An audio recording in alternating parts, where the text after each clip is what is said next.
So many individuals and businesses have to send pallets either domestically within the UK or onto the continent, and it can be a little bit of a confusing thing to do if it's something you're not familiar with, but it needn't be. It's really quite simple. Typically there are two ways to transport pallets or any sort of goods in crates or large boxes, that sort of thing, from A to B. That is dedicated vehicles, where a vehicle collects your goods and transport them directly to their destination without collecting any other bits and pieces, without merging your goods with other goods as part of a kind of network. So a dedicated transport tends to be significantly more expensive. It is a quicker route between A and B, because there'll be no flapping about, there'll be no stopping off to collect other goods or dropping for consolidation, but you do pay the price.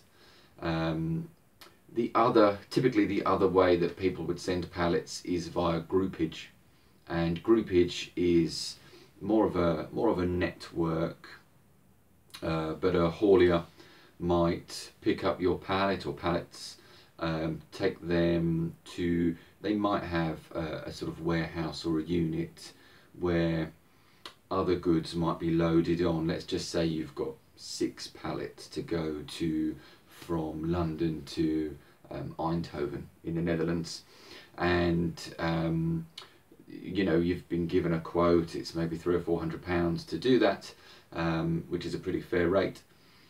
So someone's going to come and collect your pallets. They'll probably go to a sort of secure warehouse, and then several other pallets also destined for sort of the near continent would be loaded onto that vehicle, and then vehicle will go across on the ferry and deliver your goods. There may be some warehousing on the continent for sort of disseminating those loads and splitting them out, but it tends to be a very cost-effective route to the continent.